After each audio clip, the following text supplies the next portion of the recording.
भारतीय मूल के जस्टिस अरुण सुब्रमण्यम ने अमेरिकी सरकार को बड़ा झटका दिया है। आपको बता दें कि अमेरिकी राष्ट्रपति डोनाल्ड ट्रंप के फैसले पर भारतीय मूल के जज ने रोक लगा दी है, जिसके बाद से जाने माने बिजनेसमैन एलन मस्क भड़क गए हैं। आपको बता दें कि भारतीय मूल के रहने वाले अमेरिकी जज अरुण सुब्रमण्यम ने बड़ा फैसला लेते हुए ट्रंप प्रशासन द्वारा डेमोक्रेट्स राज्यों को 10 बिलियन फंड रोकने पर रोक लगा दी है। जस्टिस अरुण सुब्रमण्यम ने ट्रंप के फैसले को पलट दिया है। इसके बाद से एलन मस्क की एंट्री हुई है। एलन मस्क ने जस्टिस अरुण सुब्रमण्यम के फैसले पर तीखा हमला बोलते हुए जज को एक्टिविस्ट करार दिया है।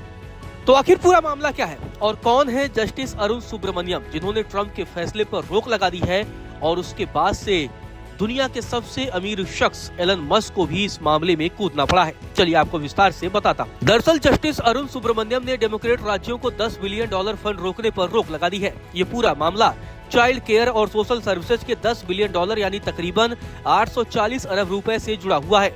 आपको बता दें कि ट्रंप ने धोखाधड़ी बताकर फंड पर रोक लगाई थी, जिसके बाद से अब जस्टिस अरुण सुब्रमण्यम ने इस मामले पर फैसला सुनाते हुए सरकार के आदेश पर 14 दिनों की रोक लगा दी है। आपको बता दें कि ट्रंप प्रशासन ने न्यूयॉर्क और कैलिफोर्निया जैसे 5 डेमोक्रेट शासित राज्यों को दिए जाने वाले इस फंड को रोक लगा दी थी। ट्रंप का दावा था कि इसमें भारी धोखाधड़ी हो रही है। ट्रंप प्रशासन ने आरोप लगाया था कि इस पैसे का इस्तेमाल अवैध प्रवासियों के लिए किया जा रहा है। इसी के बाद ट्रंप ने इस पैसे पर रोक लगा दी है। अब ट्रंप के इस फैसले को जस्टिस अरुण सुब्रमण्यम ने रोक दिया है। आपको बता दें कि जस्टिस अरुण सुब्रमण्यम की नियुक्ति जो बाइडेन प्रशासन के दरमियान हुई थी। उन्होंने ही ट्रंप के आदेश पर 14 दिनों की अंतरिम रोक लगाई है। जस्टिस अरुण सुब्रमण्यम ने तर्क दिया है कि फंड रोकने से गरीब परिवारों पर विनाशकारी प्रभाव पड़ रहा है और फिलहाल यथास्थिति बनाए रखना जरूरी है। जस्टिस अरुण सुब्रमण्यम ने ये फैसला सुनाया। ट्रंप के फैसले को पलटा तो जाने माने बिजनेसमैन और उद्योगपति एलन मस्क ने तीखा हमला बोला है।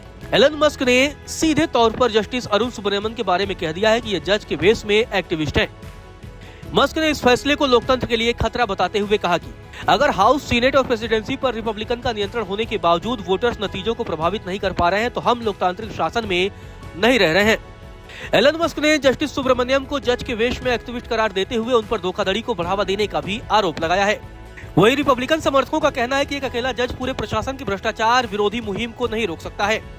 तो दूसरी तरफ न्यूयॉर्क के अटॉर्नी जनरल लेटिटिया जेम्स ने जस्टिस अरुण कुमार के फैसले का स्वागत किया है और उन्होंने ट्रंप की कार्रवाई को प्रतिशोध बताया है। वही इस पूरे मसले पर स्वास्थ्य और मानव सेवा विभाग की तरफ से बयान आया है। उनकी तरफ से कहा गया है कि वे अदालत के आदेश का पालन करेंगे, लेकिन इसके खिलाफ अपील भी जरूर किया जाएगा। वहीं ट्रंप प्रशासन का साफ कहना है कि वे बिना पूरी जांच और रसीदें देखे एक भी डॉलर जारी नहीं रखना चाहते। अब 14 दिन बाद अदालत इस पर लंबी रोक लगाने पर विचार करेगी। आपको बता दें कि अमेरिका के इतिहास में न्यायपालिका बनाम कार्यपालिका की यह जंग और भी दिलचस्प होने वाली है, क्योंकि ट्रंप लगातार कई ऐसे फैसले ले रहे हैं जिसके बाद से लगातार बवाल मचा हुआ है। चलिए अब आपको बताते हैं कि आखिर जस्टिस अरुण सुब्रमण्यम कौन है। आपको बता दें कि जस्टिस अरुण सुब्रमण्यम न्यूयॉर्क के दक्षिणी जिले के लिए पहले भारतीय अमेरिकी संघीय जज हैं। 2023 में तत्कालीन राष्ट्रपति जो बाइडेन ने उन्हें नियुक्त किया था। जज बनने से पहले अरुण वकील रहे और उपभोक्ता संरक्षण और मानवाधिकारों की लंबी लड़ाई लड़ी। सुप्रीम कोर्ट के जस्टिस रूथ बेडर गिंग्सबर्ग के तहत क्लर्क का भी उन्होंने काम किया है। 1979 में अमेरिका के ओहियो राज्य के क्वींसलैंड में उनका जन्म हुआ था। उनके माता पिता भारतीय मूल के रहने वाले थे और 1970 के दशक में वे अमेरिका आकर बस गए। आपको बता दें कि जस्टिस अरुण के पिता कंट्रोलर के तौर पर काम किया करते थे, जबकि माता बुक कीपर का काम करती थी। अब जस्टिस अरुण सुब्रमण्यम के फैसले के बाद सत्ता परिवर्तन के साथ ही ट्रंप प्रशासन और न्यायपालिका के बीच तलवार खिंच गई है। अब देखना दिलचस्प होगा आने वाले समय में ट्रंप प्रशासन की तरफ से इस पूरे मसले पर क्या कुछ बयान सामने आता है।